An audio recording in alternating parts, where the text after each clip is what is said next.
Bonjour et bienvenue sur Radio Cesseur, votre podcast quotidien sur l'actualité cyber du dimanche 15 décembre 2024, épisode 126. Je suis Marc-Frédéric Gomez, en direct des terres du Berry. J'espère que vous allez bien. Cela fait 4 mois, jour pour jour, que Radio Cesseur est né d'une idée un peu dingue de proposer de l'actualité sur la cyber chaque jour. Merci à vous toutes et tous pour votre fidélité et vos encouragements. Un petit clin d'œil à Bernard qui a souhaité un joyeux anniversaire à Radio Cesseur à 1h45 du matin. Et je vous confirme, chères auditrices et chers auditeurs, que je ne lâcherai rien. Au programme aujourd'hui, rançongiciel Lynx, une brèche majeure ciblant l'électricien Electrica en Roumanie. LKQ Corporation, fournisseur majeur de pièces automobiles en Amérique, une cyberattaque perturbe sa filiale commerciale canadienne. Un vol massif de 390 000 comptes WordPress via une attaque de la supply chain, hyper intéressante comme attaque. Garmaredon, de nouveaux outils d'espionnage détectés ciblant des devices Android, cela a fait son buzz cette semaine, mais surtout chez nos voisins allemands. Bien entendu, vous retrouverez tous les liens qui m'ont permis de créer cet épisode dans sa description. La Direction nationale de la cybersécurité de Roumanie, le DNSC, a confirmé que le groupe de ransomware Lynx a réussi à infiltrer le groupe Electrica, principal fournisseur d'électricité du pays. Il faut savoir que l'entreprise sert plus de 3,8 millions de clients dans les régions de Mutuanie et de Transylvanie, proposant des services d'électricité, de maintenance et d'autres prestations énergétiques. Electrica a informé ses investisseurs d'une attaque par ransomware faisant l'objet d'une enquête menée par les autorités nationales de cybersécurité roumaines.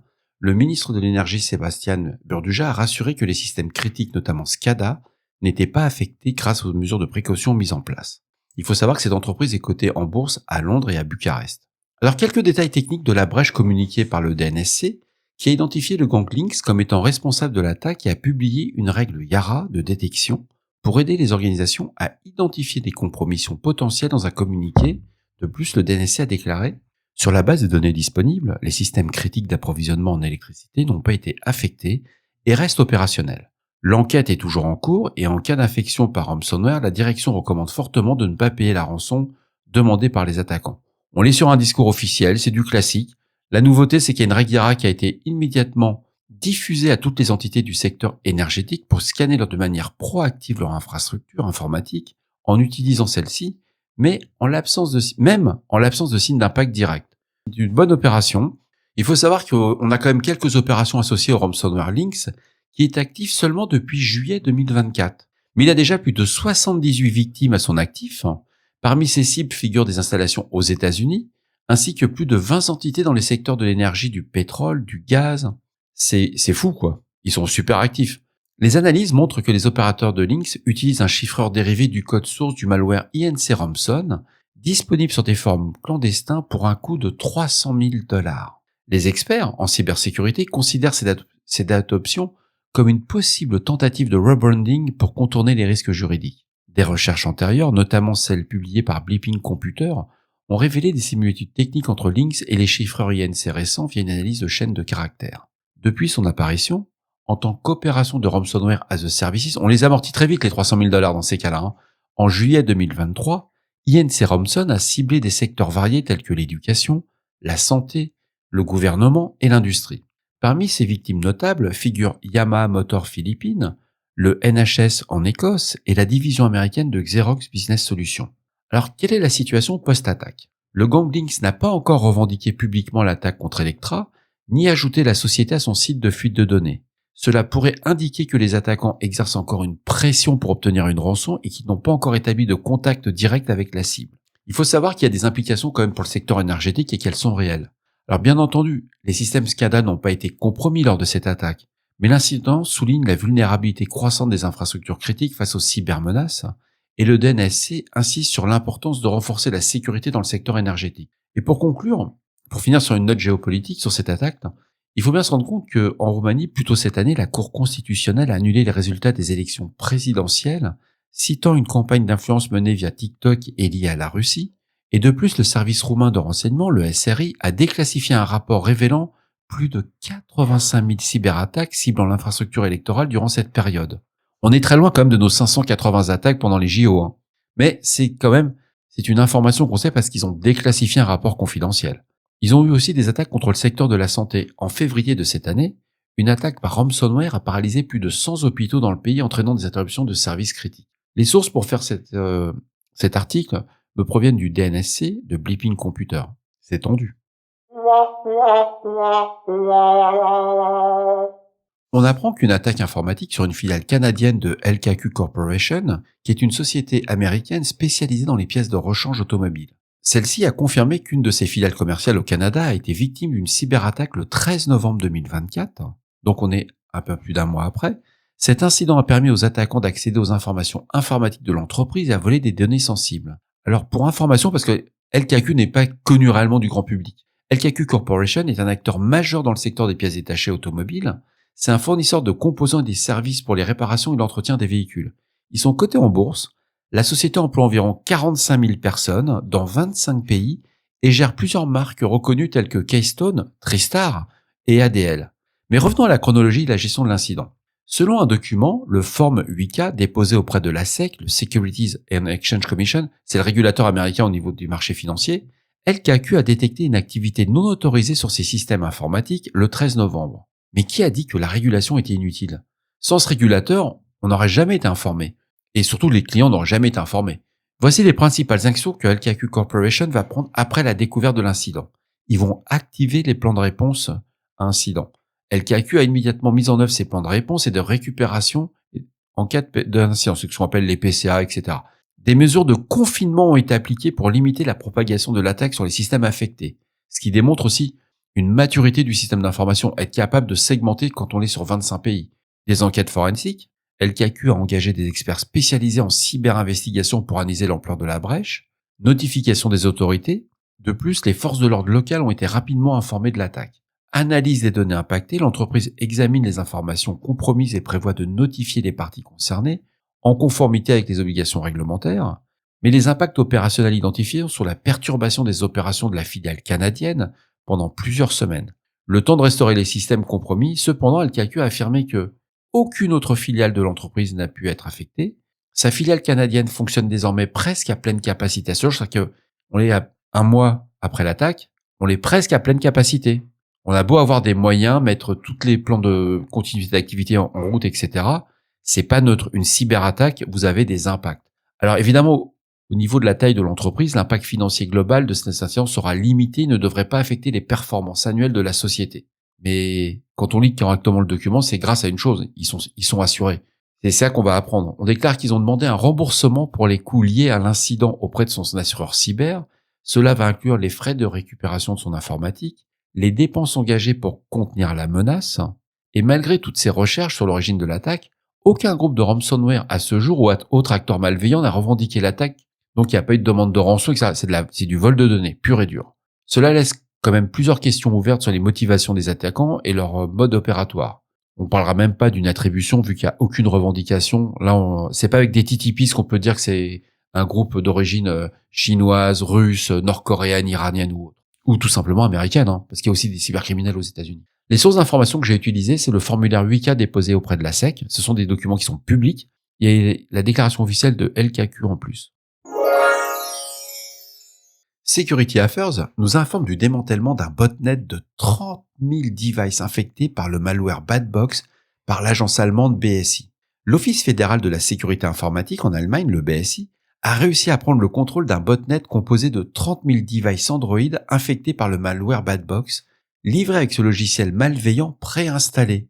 L'opération connue sous le nom de Sync-Alling a permis de bloquer les communications entre les criminels, entre les appareils infectés et les serveurs des commandes de contrôle utilisés par les cybercriminels, les C2. Mais rentrons dans la description technique de l'opération. Le Sync-Alling est une méthode de lutte contre les botnets qui consiste à rediriger le trafic des appareils infectés vers un serveur contrôlé par des chercheurs en cybersécurité ou par les forces de l'ordre. Ce processus bloque les communications entre les appareils compromis et les serveurs malveillants, empêche l'exécution des commandes malveillantes, isole les appareils pour limiter les risques d'exfiltration des données. Dans cette opération, le BSI a collaboré avec les fournisseurs d'accès Internet allemands comptant plus de 100 000 abonnés. Ces derniers ont identifié les appareils infectés en fonction de leur adresse IP et ont informé les utilisateurs concernés. Alors sur un plan technique, le malware Badbox, intégré directement dans le firmware des appareils Android, compromis présente plusieurs fonctionnalités malveillantes. Bon, concrètement, l'appareil sort de l'usine, il est infecté. C'est ça qui est terrible. Donc ce malware va faire de la création de comptes frauduleux, il va générer des comptes email et de messagerie pour diffuser des campagnes de désinformation. à partir de votre adresse IP. Il fait de la fraude publicitaire. Il va accéder à des sites web en arrière-plan pour gonfler artificiellement les revenus publicitaires des cybercriminels. Il va servir de proxy résidentiel. Il va partager votre connexion Internet. En un mot, vous allez devenir un botnet à votre insu. Téléchargement de charges utiles supplémentaires. Il peut installer d'autres logiciels malveillants en augmentant ainsi les risques pour les utilisateurs. Alors, comment on doit la découverte initiale? Parce qu'une chaîne d'approvisionnement compromise, ça se découvre pas comme ça. Et le malware Badbox a été découvert en octobre 2023. Oui, en octobre 2023, soit il y a à peu près un an, par des chercheurs en cybersécurité de Human Security, qui ont mis en lumière un problème majeur dans la chaîne d'approvisionnement de matériel informatique. Selon leur rapport, au moins 74 000 appareils Android. Alors, en octobre 2023, ils parlent de 74 000 appareils Android. Cette année, la police allemande, le BSI, a détecté 80 000. Vous voyez, il y a un petit gap. Alors, ce qu'il faut savoir, c'est que les appareils qui ont été identifiés, c'était des téléphones, des tablettes, des boîtiers de TV connectés dans le monde et qui ont été livrés par un firmware compromis. Ces appareils incluent des backdoors permettant des activités malveillantes dès leur sortie d'usine. Et aux États-Unis, des réseaux scolaires publics ont également été infectés par ces produits. Alors, la collaboration avec les fournisseurs d'accès Internet a été un facteur clé de succès. Car pour contenir la menace, le BSI a demandé au FAI allemand d'identifier des appareils infectés, d'informer les consommateurs, mais surtout de fournir des instructions spécifiques pour remédier à l'infection, bien que les produits touchés soient souvent vendus sous différents noms et descriptions, rendant leur identification plus complexe. Moi, je voudrais bien voir comment Madame Michu va remettre à jour son firmware. Alors, à moins qu'ils aient trouvé une procédure pour éteindre, allumer l'appareil, mais ça va être un peu compliqué. Donc, la source officielle, c'est le BSI qui a sorti un bulletin le 13 décembre 2024, le rapport de Human Security en octobre 2023 et Bleeping Computer. En tout cas, bravo, très belle recherche, beau plan d'action. Encore nos amis de Bleeping Computer qui ont publié un article sur la compromission de 390 000 comptes WordPress. 390 000 comptes WordPress via une attaque de la chaîne d'approvisionnement. Un acteur malveillant, identifiant sous le nom de MUT 1244, ils ont des noms les gars, a volé des informations d'identification de plus de 390 000 comptes. Cette campagne ciblait des acteurs malveillants eux-mêmes via un outil, c'est-à-dire qu'ils se volent entre eux. C'est ça que ça veut dire, via un outil frauduleux présenté comme un vérificateur de mots de passe WordPress. Les techniques utilisées par MUT 1244, d'après les chercheurs de Datadog Security Labs, qui ont découvert cette attaque, ont mis en lumière plusieurs méthodes employées par les attaquants pour affecter leurs cibles et exfiltrer les données. Alors la première, c'est le dépôt d'une charge utile dans les dépôts GitHub compromis. Et c'est génial, parce que les gars, c'est génial. Non, ils ont bien réfléchi leur truc. Ils ont dit, on va cibler des dépôts GitHub qui contiennent des preuves de concept, ce qu'on appelle des POC, exploitant des vulnérabilités connues. Donc dès qu'il y a une vulne, toutes les équipes de réponse à incident, ils se mettent à chercher, à dire, est-ce qu'il y a un POC, est-ce que je peux faire tourner le POC sur mes environnements pour voir si c'est vrai ou pas, etc.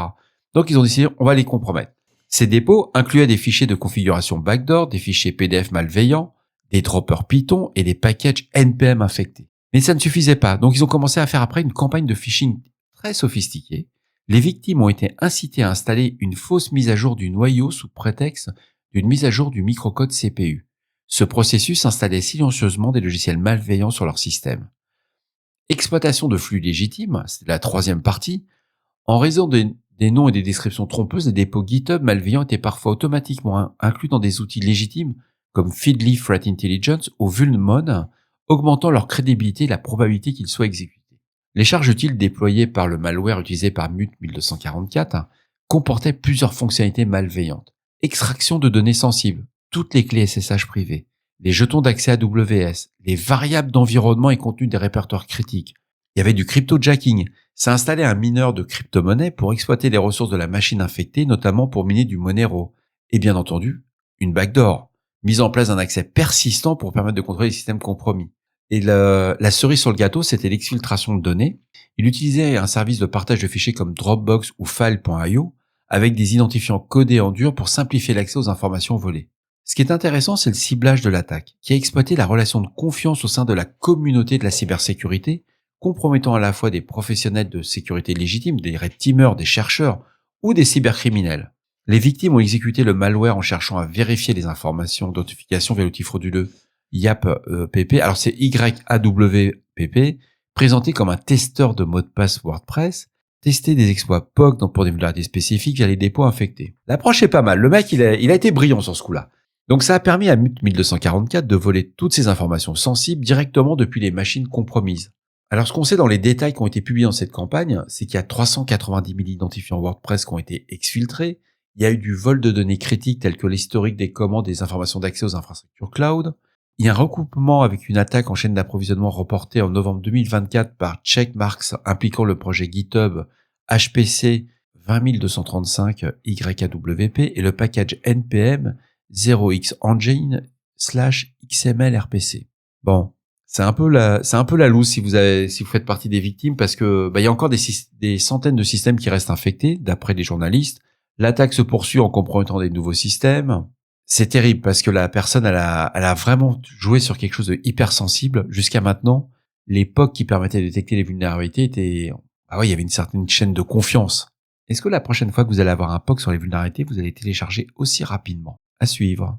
Donc les sources d'information pour cet article, c'est Datadog Security Labs de décembre 2024, Checkmarx de novembre 2024 et Blipping Computer.